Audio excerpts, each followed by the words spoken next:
સદગુરુ બાળક સાહેબની જે ચુનારા વાળમાં અસલ બેડીપરામાં અસલ જે સમાધિ આવેલી છે અને અમે તેના દર્શન કર્યા. આવો પૂજ્ય કોકિલામાને સદગુરુ બાળક સાહેબ વિશે થોડુંક પૂછીએ. બોલો માં. શ્રી ગુરુ બાલક સાહેબ બાપુની જે બાલક સાહેબ બાપુ જુનાગઢ, આબુ અને અનેક જગ્યાએ જુદી જુદી જગ્યાએ બાપુએ તપસ્યા કરી અને પોતે એવું કહેવાય છે કે બાળક સ્વરૂપે જ હતા, એટલે એમનું નામ બાળક સાહેબ બાપુ પડ્યું. અને એના પરચા તો ઘણા છે, ઘણા એટલે ખૂબ જ ઘણા પરચા છે. જી જી બોલ. એક વખત અહીંયા પ્રસંગ કરેલો હતો આ સમાધિ સ્થાને, અને ત્યારે માણસોનું વધી ગયા માણસો વધી ગયા અને જે પ્રસાદ બનાવવાનો હતો એમાં ઘી આવવાનું હતું તે આવ્યું નહીં, કેમ કે બહુ જૂના વખતમાં ગઢની અંદરથી બધી વસ્તુ આવતી. રાત પડે એટલે ગઢના દરવાજા બંધ થઈ જાય.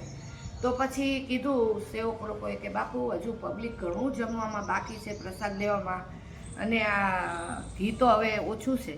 બાપુ કે કાંઈ વાંધો નહીં, કે પાછળ આપણી માં આજી ચાલી જ જાય છે, કે ત્યાંથી લઈ આવો ઉછીતું, જેટલી જરૂર હોય એટલું જ લેજો બાપુ. બહુ ધન્યવાદ. બે ડબ્બા લઈને ગયા, ત્યાંથી પાણી લઈને આવ્યા આજીમાનું, અને અહીંયા આવી અને પ્રસાદ બનાવ્યો, ઘી બની ગયું. સવારે જે ઘી આવવાનું હતું તે સવારે આવી ગયું.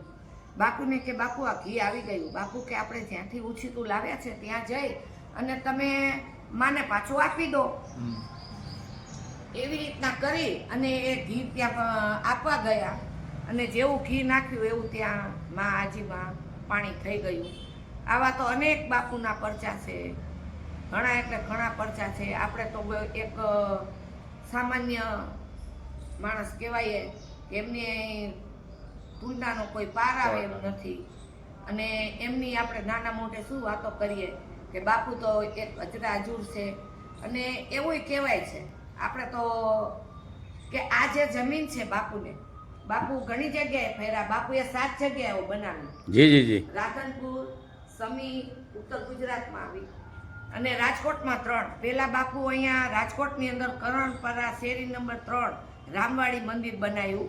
પબ્લિક ખૂબ વધી ગઈ અને વસ્તી વધી ગઈ, પબ્લિક વધી ગઈ, એટલે બાપુને એમના ભજનમાં થોડુંક ખલેલ પડવા માંડ્યો.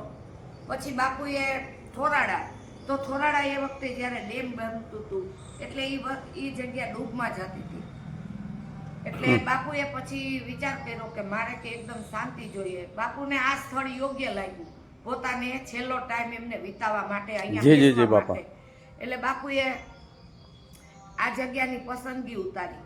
ત્યાર પછી એવું કહેવાય છે કે રાજકોટના જે રાજા રહ્યા તેમના ઘરે કોઈ સંતાન નહોતું, એટલે એક સેવકે એમ કીધું કે રાજાને, ત્યાં પોતે કામ કરતા હોય કે એમના સંપર્કમાં હોય, કે તમે એક કામ કરો બાપુ, અમારા ગુરુદેવ પાસે આવો. તો કે તમારા ગુરુદેવને હું લેવા મોકલું અને એમને અહીંયા લઈ આવો. તો કે ના, અમારા ગુરુદેવ અહીંયા ન આવે.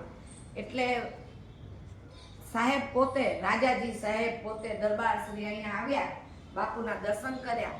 બાપુને દર્શન કરી અને બાપુને કે બાપુ મને પ્રસાદી. બાપુ કે હું પ્રસાદી આપું, પણ અમે તો બાવા સાધુ કહેવાય, જે પ્રસાદી આપું એનું નામ તમે બાવા ઉપરથી રાખજો.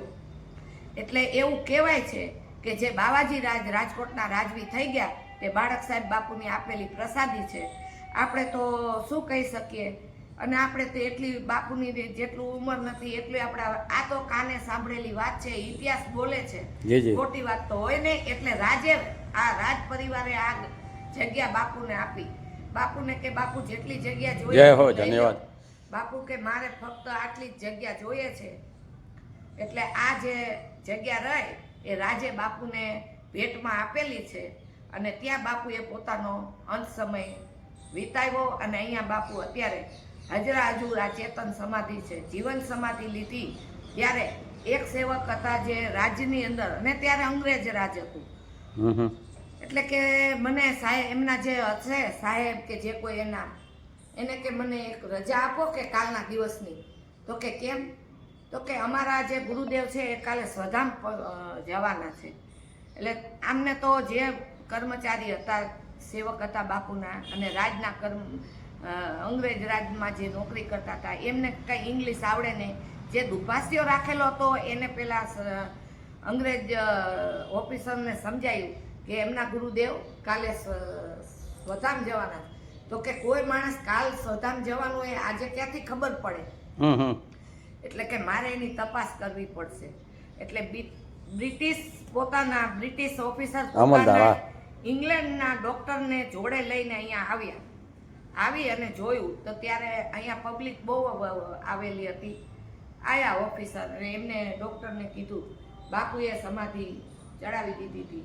ડૉક્ટરે કીધું કે સી ઇઝ ડેડ, આ તો ઓફ થઈ ગયા છે. એટલે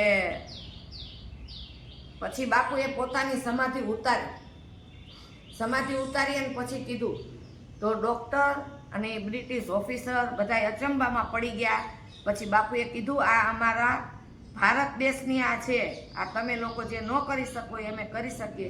ત્યાર પછી બાપુએ પાછી સમાધિ લીધી અને એ અંગ્રેજ ઓફિસર બાપુની સમાધિ ઉપર 3 વખત એની ટોપી પછાડી અને સલામ મારી અને રજા લીધી. આવો ઇતિહાસ કહે છે. જય હો સદગુરુ બાળક સાહેબ. જે બાળક સાહેબે જ્યાં બ્રિટિશ શાસન વખતે જે જીવંત સમાધિ લીધી, એ જીવંત સમાધિના આપ અત્યારે દર્શન કરી રહ્યા છો. જે બેડીપરા ચુનારવાડ કહેવાય છે, રાજકોટમાં સદગુરુ બાળક સાહેબે જે જીવંત સમાધિ લીધી, એ જીવંત સમાધિ એમના પગલાં છે.